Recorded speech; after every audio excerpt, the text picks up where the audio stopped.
What is up, everyone, and welcome back to another episode of the Somewhat Sports Podcast. My name is Chris. I am joined by the two of the titans of the sports analyst business, Damien and Jurg. My fellow friends, what is up? How are you guys this week? I'm good, just cold. It's freezing. But other than Yeah, that, surviving. we've had some chilly days in NYC, and we're gonna have a few more this upcoming week. But we're all doing our thing, getting by. Yeah, that's why I don't leave the house, guys. But anyway, not a news-heavy week, but news nonetheless. Not really news. I guess predictions, basically. That's basically our content for this week. We are going to predict the winners of the NFL awards for 2020 to 21 season, and we're also going to predict the winner of the Super Bowl, Yes, which sir. is coming up in about a little less than 2 weeks. Very, very interesting game. We'll get to that last, and then We'll basically start off with the awards first, and then we'll end off with the Super Bowl predictions last. I got nothing else to say, Jurgen. Before we go on, any hockey updates? So finally, after a lot of delays and being the team with the biggest COVID outbreak early on, the Dallas Stars finally have played a couple of games. I believe up to this point they are undefeated. If they're not undefeated, they've at least earned a point in every game. But I'm pretty sure they're undefeated, so they're finally back into things. I believe a few games here or there have had to be canceled for just protocol. But aside from that, not too many updates. A couple surprises so far. A couple of solid teams have gotten off to some slow starts, like Vancouver and Edmonton. Um, I think those are two teams that'll definitely, like, as the season goes, they're going to pick things up and they're going to be just fine. And you got a couple of surprises after a tough start. The Chicago Blackhawks have won a couple of games in a row, and that I think that's just from the fact that all these divisions are new this year, obviously for this specific season. That teams like the Blackhawks, if they could get on a streak, if they could go on a run, they could take advantage of some of the other competition that they have in the division. They could find themselves early in the season competing for a playoff spot. I don't foresee. I'm a Chicago Blackhawk fan. I really don't foresee us competing the entire year. I just don't. But at least to see a couple of nice performances from them here early on, it's good. And I say biggest surprise so far. Last little thing, Montreal. They've played pretty well. Like if they could keep this going, like another 10 games to show that they're not a fluke, Montreal could be dangerous come the playoffs. How's Seattle doing? So we're obviously still waiting. At the end of this 2021 season, we will have the expansion draft. I'm assuming at this point, general managers, because you want to do your homework in advance. I'm assuming general managers are already picking the players that they are going to protect in the expansion draft. If remembering from the last draft, there are two specific ways that general managers can protect players. They could either go by position, where they could protect a certain amount of forwards and defensemen and goalies, or just an overall number of players instead. So if you're a team maybe like Chicago, if you view your forward core way more valuable, perhaps you go with that second way of protecting your players. You want to keep more forwards and leave a few more of your defensemen available to be drafted by Seattle. That's the case there. Seattle, I think things will look good once the whole organizational structure is set. I think they have a chance here to, have a decent draft, because I think just like the Vegas one, I think some solid players could be left available for Seattle. Nice. Yeah. I mean, if there's any further updates, Jurgen will let us know. I always love Seattle getting some love. But Yes. moving on, NFL award predictions, fellas. We got our picks, I'm assuming, right? Yeah. So I will start off because I bring the somewhat to the somewhat sports, basically. So we got the rundown here. Comeback player of the year. A little nod to that because I think we're all in agreement of who that might be. Coach of the year, offensive rookie of the year, defensive rookie of the year, offensive player of the year, defensive player of the year, and of course MVP. Now, I guess I'll start. Comeback player of the year. I think we're all in agreement. We got Alex Smith. Yep. Yeah. Alex Smith, phenomenal story. Yeah, I mean, for longtime football fans such as you two, I mean, what was the reaction like when you guys saw Alex Smith back playing football? To me, it was shocking more than anything because all those he had. I don't know the exact number, but I know it was in the teens, probably like 15 surgeries or something on that Yeah. leg of his. It was just shocking for me to see him come back, and honestly, he played well. That's even more shocking than anything. It's not even the fact they came back; it's the fact they came back and he played well. So led the Washington football team to the playoffs. So it's really great to see that. It was a really good. It was a good feel good story for the NFL. Yeah, when you think about how he got hurt, the eerie similarities to that injury to the Joe Theismann injury that was also suffered by the Washington football team decades ago. It was just a very scary thing. Uh, you knew Alex Smith was still trying. This is a dude that his entire life he's wanted to play at this level. This is a dude that from when he was in high school wasn't necessarily the highest rated guy. He didn't go to like a superpower D1 college, and then being drafted number one overall, his entire journey to this point. I think it was a very feel good moment for just NFL fans in general that a guy like that was able to come back and play. I, I don't want to I don't want to be a downer, so I'm not going to get into details of performance or anything, but just his presence in and of itself combined with Ron Rivera and the strength he showed this season, I think those were the biggest factors in helping the Washington football team win their division this year, because sometimes it's that off the field stuff that motivates a team, and when you had both Alex Smith and Rivera there, a lot of positive energy, a lot of emotions. That's a big thing in sports, and all that combined well to get Washington as far as they did this year. Yeah, yeah. Shout out to Alex Smith, man. I mean, pretty incredible that he was able to play, and be of service to like a team that was in need of a quarterback, Yeah. technically. So, shout out to him. Shout out to the Washington football team. Hope he plays for years to come, man. Inspirational story to a lot, but yeah, that's the consensus of the comeback player of the year. I think obviously it'll be him, but I guess to make it a little competition, quote unquote, they'll have like others. But yeah, that's that. Coach of the year. Now this is interesting. Oh I'll yeah. go first. I'm gonna go Sean McDermott. The Buffalo Bills winning the AFC East, getting all the way to the AFC Championship. I think he did a phenomenal job with that team. The Bills. I mean, they played very well. I just think because the Chiefs are in the conference, it's gonna be difficult for them. But I think compared to last year, they took that step forward for them, and I think Sean McDermott did wonders with that team. So, and is doing wonders currently. So, I have him winning Coach of the Year. I agree with you. I do have Sean McDermott as Nice. coach of the year. To me, towards the end of the season, it was really a two-man race between him and Brian Flores of the Dolphins. But just based off the fact that the Dolphins didn't make the playoffs, I couldn't have him as my pick. But the reason I have Sean McDermott is because although we expected the Bills to be good, we didn't expect them to be great as they were this year. They were the second seed in the AFC, 13-3. You saw the steps Josh Allen took, although a lot of that goes to offensive coordinator. Sean McDermott had a lot to do with that as well. Uh, their defense wasn't good, but coaching made the team work. They went to 13 wins. They went all the way to the AFC Championship, which, like Chris mentioned, they just ran to the Chiefs. So there's not really much you could do from that point, but Sean McDermott is well respected all around the league. His players love him, and he had a great season that not many expected to happen.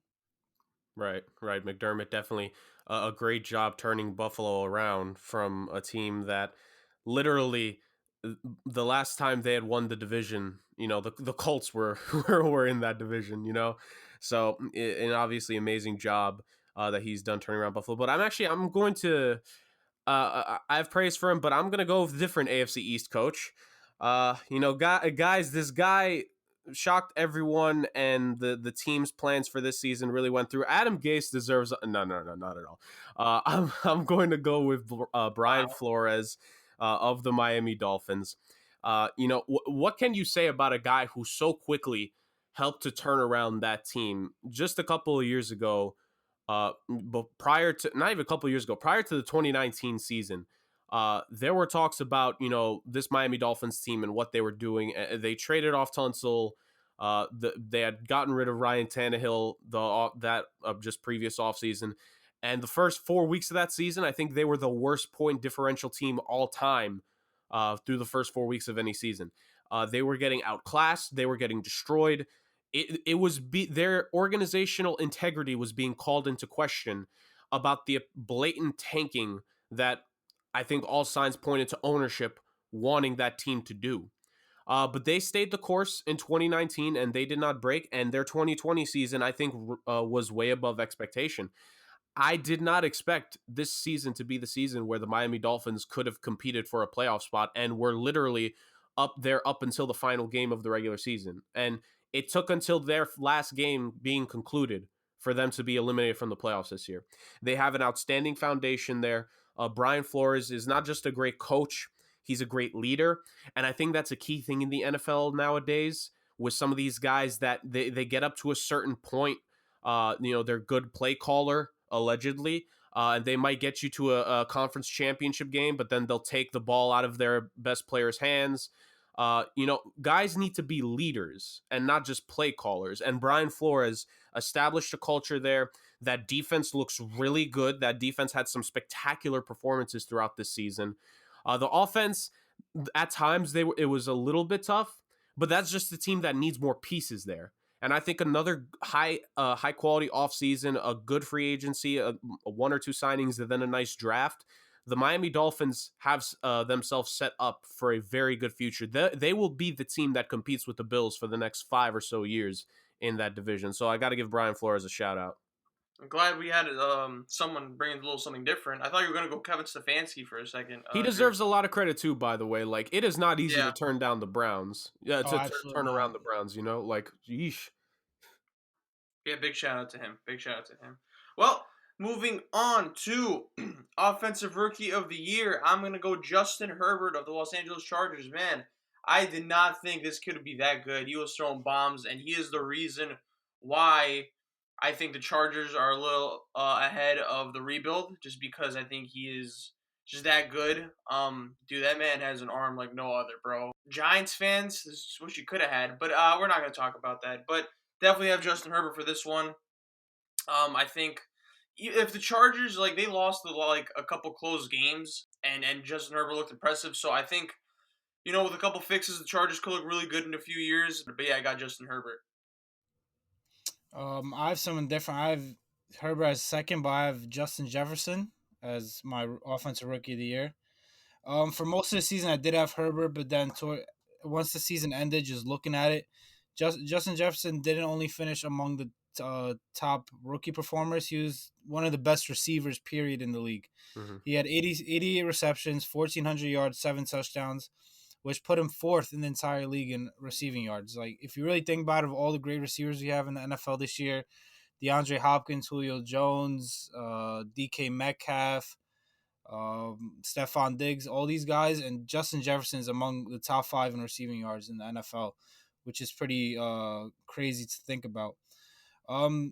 Something that really gave Justin Jefferson the edge, in my opinion, is the fact that his team was better. And I get it, he's not a quarterback, but the way I look at it is the Chargers didn't have a great record, but they had so many chances to win games at the end that were less than one. That were one possession games. That came down to the end with the Chargers having the ball.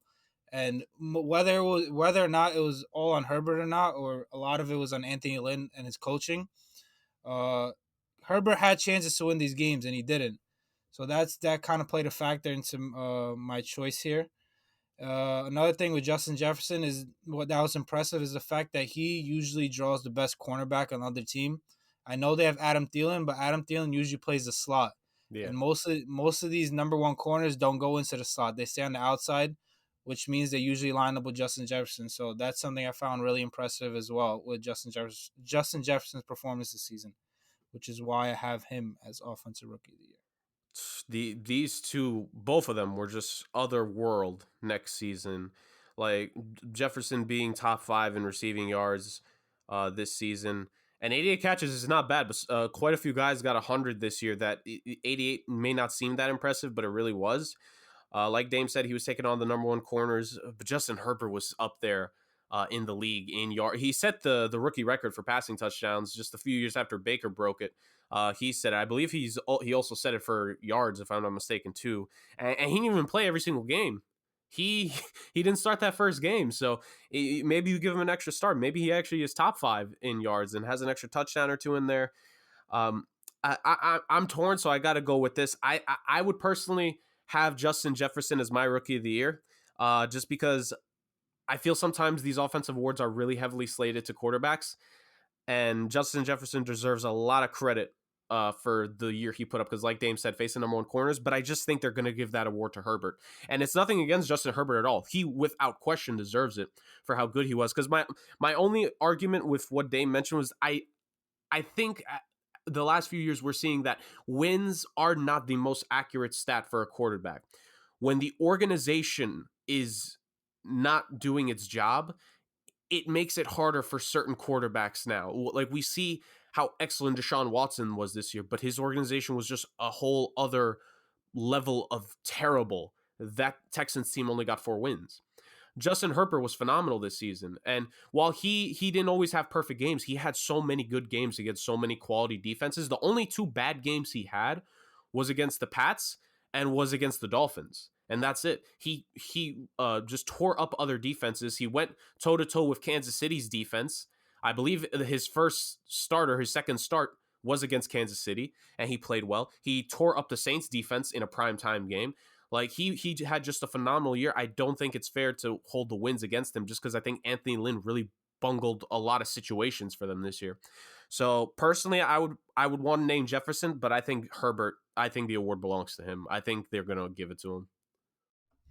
No, yeah, I get just the last thing. I get the win part. Like I usually never mention wins when it comes to awards. It's just I've seen a lot of these Charger games when it comes down to the end, Right. and I just seen a good amount of these games that it comes down to the Chargers having the ball at the end. And I get it, he's a rookie, but sometimes you just have to cash in. It's not a big factor in my choice of getting it to Jefferson. It just played a little bit of a factor because he did have his chances. Right.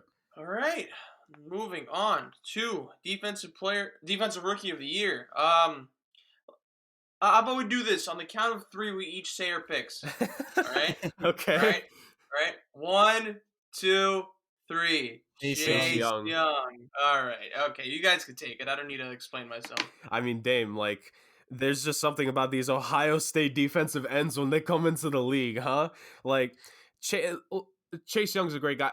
Credit to Jeremy Chin from the Carolina Panthers, first of all. Had a great rookie season. You know, Dame, I know you wrote about some of these awards, and I know you gave a little bit of a shout out to Jeremy Chin because he played really well for them. He's one of those home run picks for Carolina in their last draft, but Chase Young was just on another level. The stats on paper may not seem the most impressive in the world with just 7.5 sacks, but for a young guy like him to go from Ohio State, he's facing real guys in the Big Ten, to the NFL, showing early that he is a leader on that defensive line, and he helped turn that defensive unit into how good it was this season, the defense being the reason they got into the playoffs. He's going to be a special player for years to come, and we only just saw a glimpse of that this season. Yeah, he wasn't just an impressive rookie. He was just a dominant player all around. Like defensive, offensive, had to game plan around how to stop this guy. That's a lot of respect given to a rookie. So that's why I just had him as rookie of the year. He's just so dominant just as a player, not just even as a rookie. Next is Offensive Player of the Year. I'm going to go with Derrick Henry of the Tennessee Titans. Man, every game I've seen of the Titans, I mean, granted, I didn't see, every full game, but, Derrick Henry is the reason why they're successful. And, of course, Ryan Tannehill does his thing, but their identity is because of Derrick Henry, man. 2,027 yards for the 2020 season, bro. I think that's amazing. He literally tires out defenses. And look, I think it's difficult for running backs to be considered for the MVP award, but the fact that he kind of got his name in there in a race that would have been headlined by Aaron Rodgers and Patrick Mahomes and even Josh Allen is pretty impressive to me. So look, Tennessee Titans, I think they got this far because of him, and I just think he is probably the best running back in the game right now. But I'm just gonna go with Derrick Henry. I have Derrick Henry as well. We're agreeing a lot today. Wow. But yeah, I have Derrick Henry. Because of the fact, like you said, it's hard for running backs or wide receivers to win MVP. But when it comes to Offensive Player of the Year, it's a little different. But the reason I have Derrick Henry is because he did have 2,000 yards, which there are only 8 running backs in NFL history to have 2,000 yards in a season, which is kind of incredible. And he was one of them this year. But he's literally just the entire Tennessee Titans offense. Like the offense runs when he runs. Like if he doesn't have a good game, that offense isn't good. So that's the reason why I see him getting offensive player of the year is because just how dominant he is and how important he is to that offense. Right, Derrick Henry. I found it funny. I called it the quietest 2,000-yard season I'd ever seen or heard of because legitimately did not realize how close he was to that mark until that final game against Houston when he just absolutely ran over that defense. And Dame is right. Chris, I know you mentioned it. Ryan Tannehill, he showed he was solid this season, pretty good. But if you take away Derrick Henry from that team, he is not. Ryan Tannehill is not as good as he looked this season, and it shows when in the playoffs when they're forced to pass the ball more. You can't rely on a Ryan Tannehill, and Derrick Henry is that good. But I do not have him winning Offensive Player of the Year. Just for myself, I think he probably would. 2,000 yards, like you guys have said, it's so rare to an extent in the history of the league that he'll probably get rewarded for it. But this is the year of the skill position, and I would really argue this is the year of the receiver. And I'm specifically going to pick one of these guys, but I think any of these guys, if they were named Offensive Player of the Year, I wouldn't be mad. Between Stephon Diggs, Devontae Adams, Tyreek Hill, and Travis Kelce, those four guys showed that they were already good, but they were on different levels this season. In terms of when we talk about best receivers in the game, I feel that's an argument that has to change every single year or so because guys have these breakout crazy years. Stephon Diggs and Devontae Adams were arguably the 1 and 2 in receivers in the league this season. Stephon Diggs leading in yards, Devontae Adams in touchdowns with missing 2 games, mind you. He had 18 touchdowns. He was absolutely lethal. Tyreek Hill is just a different beast, literally cheetah for that team. And Travis Kelce is the best tight end in football. George Kittle had a place in there last season for deservedly, but being hurt this year and the injuries to San Fran, Travis Kelce is the guy. Personally, I'm just going to run it with Devontae Adams. I think the leaps and bounds he's made in his career to get to this level, it shows. Like Aaron Rodgers helps, but Devontae Adams himself has shown he's that good. 18 touchdowns. So many DBs in the league saying this season he's one of the hardest guys to cover in this league. Like, it doesn't matter if the corner is big or tall, fast or physical. Devontae Adams can go up against damn near anyone. And I got to give him credit here. I'm going to give him Offensive Player of the Year. Yeah, Devontae Adams was my runner-up, to be honest, because of how great he played in those 18 touchdowns of the league, and he missed, I think, 1 or 2 games. I think maybe it was 1, but that was super impressive that he led the league after missing games. All right, moving on to Defensive Player of the Year. I'm going to go first. I'm going to go with Aaron Donald, guys. It's kind of, repetitive at this point to be having. I mean, Aaron Donald's always going to be in the running for Defensive Player of the Year, but I have him winning it. Forced fumbles, 4, tied for third in the league. Tied for third in the league this year. 13.5 for sacks, tied for second. I just think the Rams' defensive identity is because of him. There's not much to say about him as that he alters games because of his defense. I know that he got injured. I think in the postseason, and it kind of affected his game against the Packers, I believe. It's kind of a disappointing end, but regular season, you always see Aaron Donald just literally rough everyone up, and I think he literally alters the opposing team's offensive game plan, Right. solely because of his presence. So I'm gonna go with him on this one. It may be a boring pick, but it's the one that I'm gonna go with. Aaron Donald, for the rest of his career and for the rest of his prime years, deserves to be in the Defensive Player of the Year conversation. It does not matter what you may think of his season. He will be in that conversation for the rest of his prime because of how good he has shown.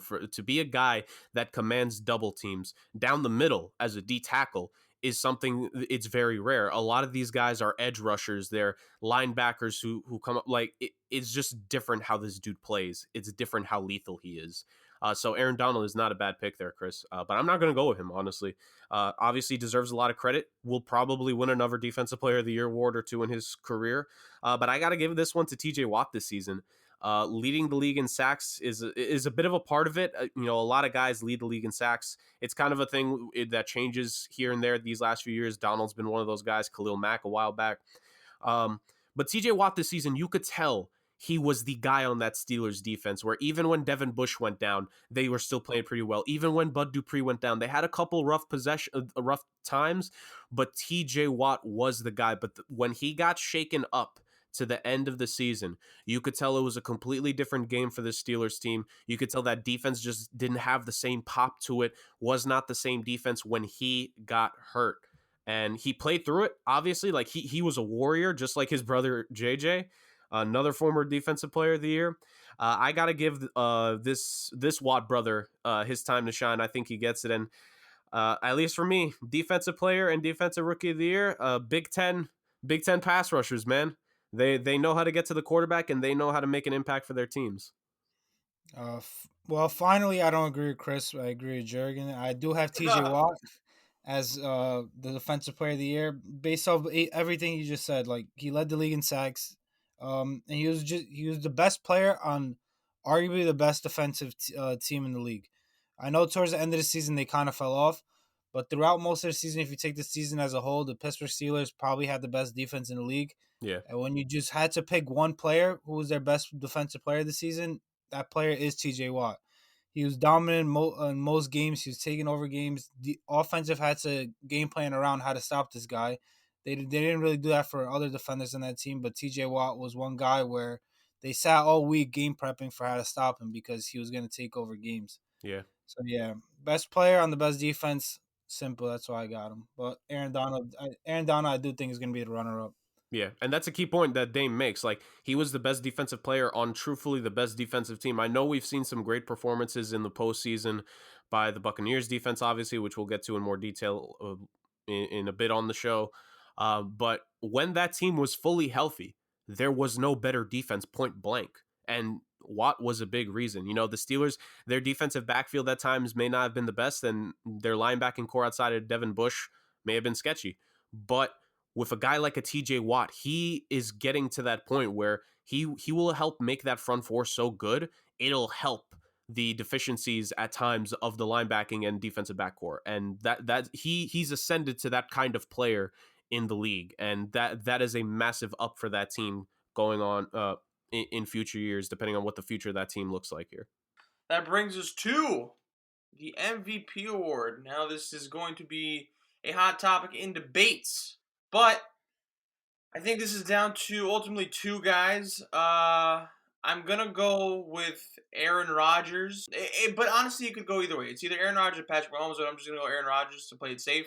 70.7% completion rate, 4,299 yards, 48 touchdowns. This is, I think, 121.5 passer rating. That's phenomenal. I think this is is this his best year? Yeah.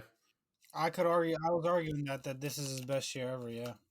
Yeah, there you go. And of course it didn't end the way people would have wanted it to end, especially him. But I think Aaron Rodgers is, second best quarterback in the league, but I just think he is the Green Bay Packers. They refuse to give him more weapons, but still, Aaron Rodgers makes something out of nothing. The Packers live and die through him, and fortunately for them, they've been living just because he's that good. So I love Patrick Mahomes. He's my favorite player. I wouldn't be mad if Patrick Mahomes won it, but I just think I'm going to have to give it to Aaron Rodgers here because he's just some absurd numbers, to be honest, and because of what he means for the team. So. Yeah, for me, it wasn't until week 16, 17 that I made my choice, but I am going to Aaron Rodgers as well. Like you said, 48 touchdowns to 5 picks is an absolutely ridiculous ratio compared to Patrick Mahomes, who had 38 to 6. Patrick Mahomes sat out week 17, which is a big reason why I personally didn't have him as winning MVP. If he did play week 17, I think most likely Aaron Rodgers still would have won it, but I would have personally went with Patrick Mahomes because I think his numbers would have been better. And like I said this before in previous podcasts, like I don't think Mahomes really had a bad game this year. But obviously I can't go with him MVP if he doesn't play all these games. But Aaron Rodgers, going back to Aaron Rodgers, he played phenomenal, 48 to 5. Number one seed in the NFC with that bye, that all important bye. Because of there only being one bye this season instead of two. So there was a lot more pressure to get that only bye. And Aaron Rodgers, after the Packers drafted Jordan Love, he could have easily just, cooled off the season and kind of just played average, but no, he took that chip on his shoulder, and he played better than he probably ever has in his entire career. That's why I have him as my MVP. Yeah, you guys have nailed it. I got Aaron Rodgers as my MVP. Um, 48 touchdowns and 5 interceptions in the regular season. And in the playoffs, 5 touchdowns, 1 interceptions. It's just the regular season award, obviously, but I feel like the playoff stats is a little bit worth it as well because he kind of showed that he deserved the recognition for a reason. This is the third season in NFL history where a quarterback has thrown for 40 plus touchdowns and 8 or less interceptions. The other 2 times were done by Aaron Rodgers. He holds all 3 seasons that have gone like that in the history of this game. He, after a couple of quote unquote down seasons where a lot of people were doubting his skill, where his own front office traded up to draft a quarterback in the first round and did not give him an extra weapon in terms of a tight end or a wide receiver. He just took it to another level this year. I agree with you guys. I think, and he himself has said, like, this was the best he had ever felt going into a season in years. And it showed night in and night out, week after week. He was the guy. And Chris, I think the key thing of what you said is this. We have a sample size of what the Packers look like without Aaron Rodgers. A couple of years back, the 2 seasons where he was hurt, this team fell apart. The only player they had that showed up without Aaron Rodgers a few years back was Devontae Adams. And that's why there's some argument to why Adams is so good, because he's shown even without Aaron Rodgers, he could put up some good games. Jordy Nelson fell off without Aaron Rodgers, went to Oakland, had a bad year, retired. Randall Cobb had what everyone viewed as a good contract in Green Bay. He's getting paid essentially the same amount now in Houston, and a lot of people think that's not a good contract. I wonder why. Guess who the quarterback is? He had to deal with tight ends year after year not showing up, not playing the way they should, until finally old Rob Tunyon gave him some help at that position. Their first time he had a really reliable one since Jermichael Finley. And this dude has dealt with that, and like Dame said, he won't always admit it. I don't think he will, but he definitely walked into this year with a chip on his shoulder, and he just balled out. And obviously, like Chris said, didn't end the way he wanted it to, but that shouldn't take away from the fact that for a 16 game regular season, this dude looked like the best quarterback in football, and he deservedly gets the MVP award because his accuracy, his arm strength, his presence in the pocket, his ability to elevate, that was fully on display this season. That's basically all we have for our NFL awards predictions. Me and Dame had a pretty similar list besides one. Jurgen also had a phenomenal list. But yeah, that's that. And now we head over to the 2021 Super Bowl predictions. Guys, less than 2 weeks away. We're going to go early on this because, days before everyone else will be doing their predictions. We're not scared. We're not scared. We're gonna be first. That's what we do. We're gonna be first. So, Kansas City Chiefs representing the AFC versus Tampa Bay Buccaneers, who are representing the NFC. Patrick Mahomes versus Tom Brady. Guys, past versus future, battling out in the present. Everyone's general consensus GOAT versus the future GOAT, and to some, the GOAT that's going to surpass the current GOAT, if that makes sense. But it's the battle of the GOATs, basically. Yep. Now, this, I think, is the best possible game that the NFL could have asked for. Oh, yeah. So, look, I know everyone wanted Aaron Rodgers versus Patrick Mahomes. I know I certainly did, because those to me are the two most talented quarterbacks in football. I would have loved to see like a gunslinging contest between them, but that's not going to happen. Instead, we get Tom Brady. Now, I guess I'll go first. I'll, open this bad boy up. I'm going to go with the Kansas City Chiefs, and I'm not betting against Patrick Mahomes. Okay. That dude I don't know, like, this is the guy now. Like, this is the guy. I know a lot of people have PTSD and trauma from betting against Tom Brady, but let me tell you, man, he hasn't played against Patrick Mahomes, and I know that they faced off 2 years ago when Brady was on the Patriots, but Patrick Mahomes wasn't Patrick Mahomes fully yet back then. Now, man, I don't know. It's going to be hard for the Buccaneers to, I think, stop this offense. But, I mean, to give credit to them, I think their defense has been pretty good this postseason, Yeah. and especially against Green Bay. So, yeah, look, Tom Brady, contrary to popular belief, I don't think he had that great of a game against Green Bay. So, look, if Tom Brady's throwing 3 picks against the Chiefs, this is going to be a blowout, right? I just think there's going to be too much offensive firepower for the Bucs to handle. Like, I know the defense hasn't been good, but this is the Kansas City Chiefs, right? And like they took it to the Buffalo Bills, man. And I just think Patrick Mahomes is going to go off.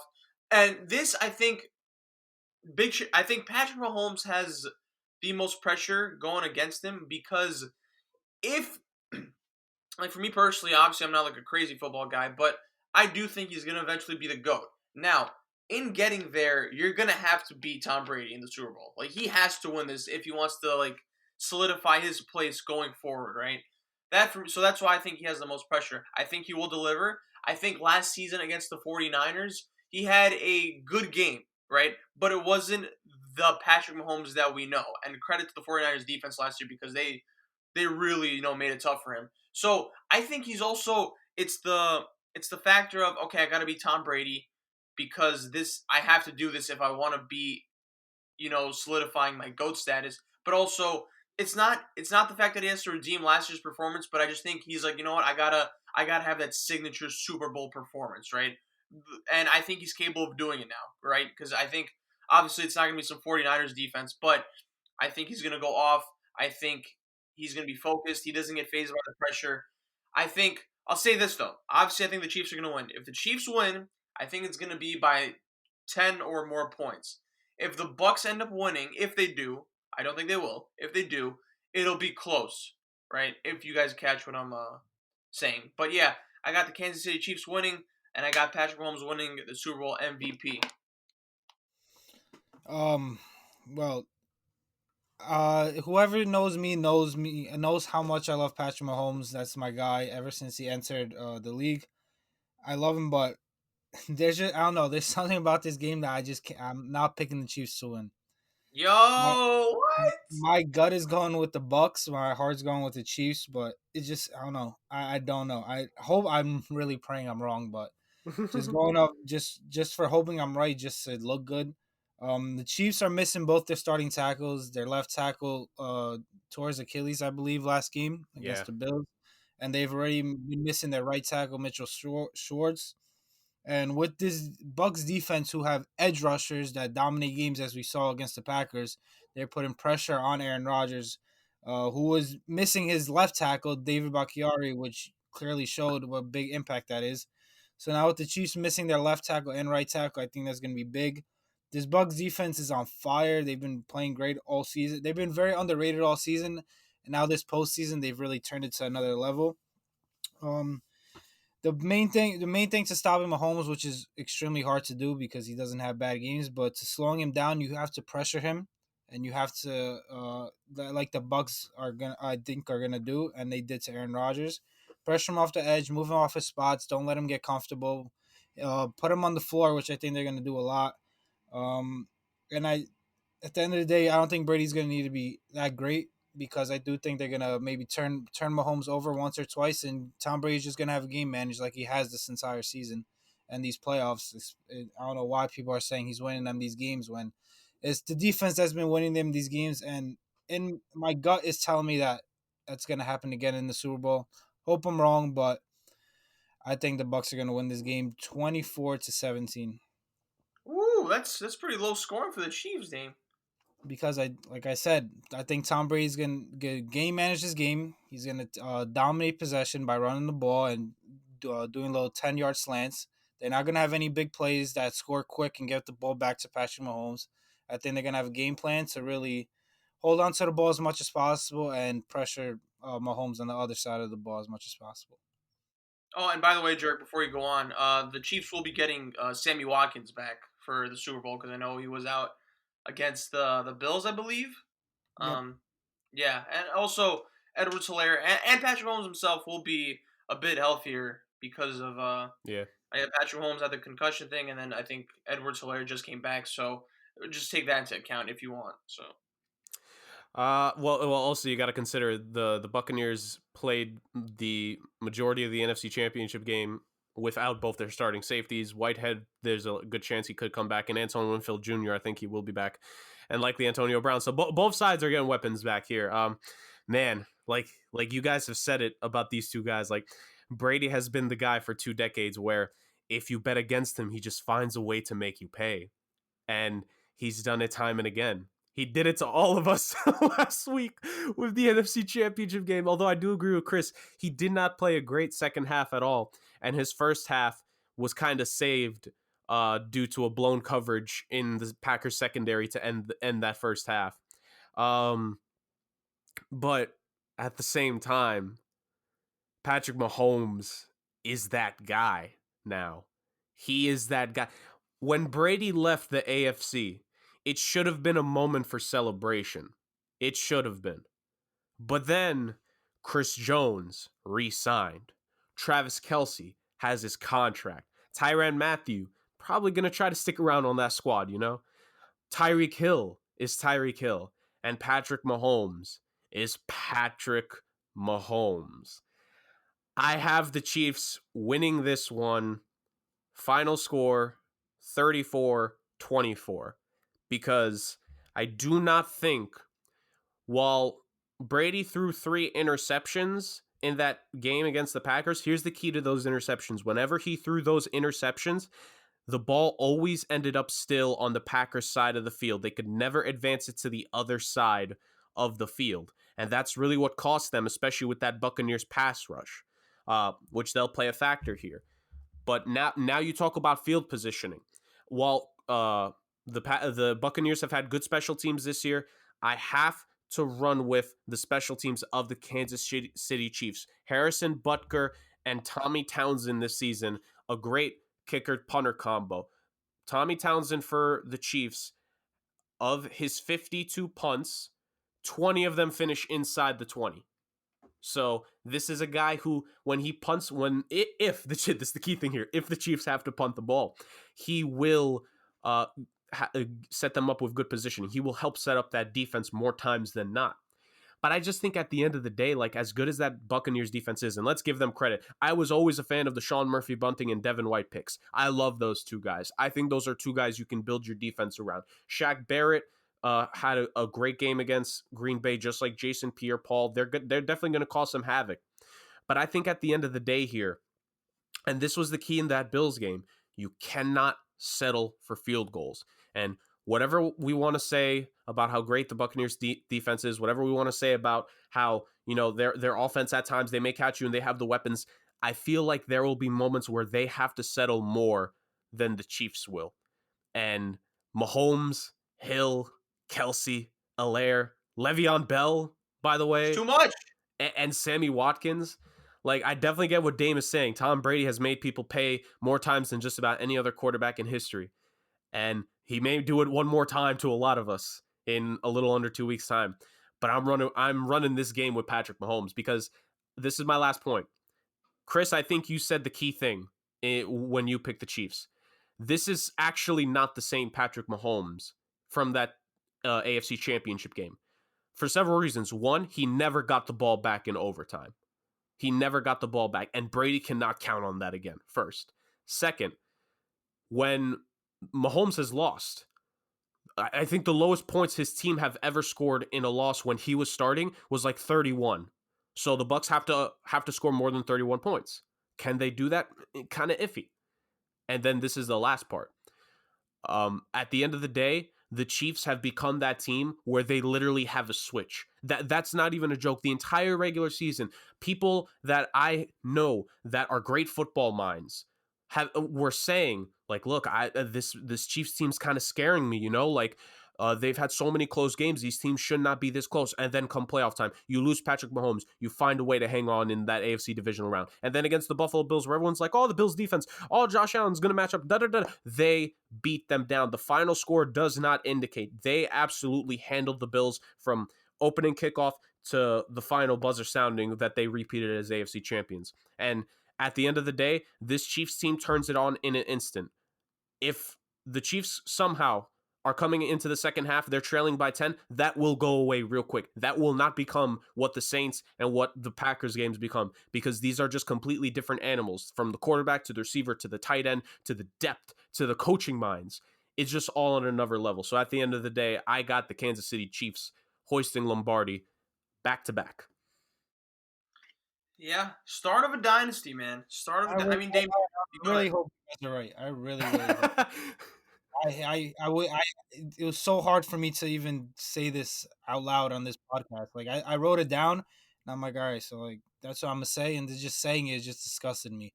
So I really hope I'm wrong. And Dame, how many times in the show did you want to change your pick, like as we were going through everything up to this point? the whole time, after I like said my choice for one of the awards, I just looked back at my notes for the Super Bowl. I'm like, am I really gonna say this? Am I really gonna do it? And I did it, but hope I'm wrong. well, no, I mean it's because the Bucks could win this game. I could easily see that. Just I'm praying it doesn't happen. But no, like but it's not a bad prediction because I know a lot Yeah. of people like Bucks are the Bucks, and Brady's good. Brady is Brady, of course. So I mean, there's no shame in saying that. I don't know, man. And like you, because I'm a big fan of Patrick Mahomes, and like I do want him to be the GOAT. So I'm kind of nervous too. Like I don't want him to lose this game. I don't think anyone wants him to lose this game. I mean, maybe like Patriots fans because they have like that never dying love for Brady because he got him that much success, of course. But I think, bro, it's just everyone's gonna be rooting for Mahomes and the Chiefs, Yeah. And look, I think if the Chiefs do win this, Who do you if they think do, Belichick's rooting for, by the way? oh man, he's definitely going for the Chiefs, dog. He's definitely going for. He's heard the noise. But no, I mean, I think if the Chiefs win this, man, like say, I think. Well, I mean, screw it. I'll just go how I think the game is going to start off. I think the Chiefs are going to start off slow, Mhm. and I think I would bet on the Bucs maybe having a lead at the end of the half, at the end of the first half. Yeah. At Right? least the first quarter. Yeah, The yeah. Chiefs have been trailing in like every playoff game they've played in. Like they trailed last year in the Super Bowl. Every other playoff game they always trail. So I wouldn't be surprised either. But the thing is that I mean, look, I'm never gonna like go against Andy Reid here, but it's just like it's the Bucs now, so I think you're gonna have to be a little bit more cautious and aware in terms of like how you start the game off. Because I just think if they want to, they could end this game within the first 3 quarters. Yeah. Yeah, I agree. And these two teams play in the regular season, right? Yeah. Mm-hmm. Tyreek had 200 receiving yards in the first quarter. And they jumped out to like a 21 to nothing lead or something like that, which has happened the last 2 times Brady has faced Mahomes. His last game in New England against Patrick Mahomes, the Chiefs were leading at one point like 28-7 or something like that. There you go, man. I think the ingredients are there. Like if this ends up being a blowout, right? Would you guys be pissed off? No, I'd be so if it's blow in the Chiefs' favor, I'd be so freaking happy. Oh my god. I know because I know the playoffs have been a little bit subpar. So Yeah, I I don't mean, care. As long as Brady gets blown out in the Super Bowl against Patrick Mahomes, it'd be great. To me, at least. I know Nick Wright would have a field day with that. Oh my goodness. Oh man. Yeah. That'd be funny. That's it for this week, guys. Thank you so much for your input. Talking to Damon Jurg, not the fans, of course, but maybe we'll have fan interaction here, in the future. But that's that for this week. Yeah. Any final remarks, fellas, before we sign off? that's that's a good one. Everyone just stay safe. Keep remembering that it takes all of us to get out of this, and get ready to enjoy. I have a feeling it'll be a pretty entertaining football game. No, even if the final score is a blowout, just because of the names there, I think it'll keep people glued to the TV. So get ready for some good football. Yeah, and this will be Tom Brady's last Super Bowl, guys. So enjoy it. Are we sure? Yeah, so Yeah. Unfortunately, it'll be at a loss at the hands of Patrick Mahomes. But guys, thank you, fans, or how many of you are listening. Thank you for keeping up with us to this point. Yeah, we'll be back next week with maybe a Deshaun Watson trade, maybe a Bradley Beal trade. Who knows? The ingredients are there for a stacked week at SomeWhatSports. So yeah, so do I. But guys, thank you very much. I mean, I can't even say enjoy the Super Bowl because it's not even coming this weekend. But stay safe, and until next time, later, everyone. Have a good one. Peace.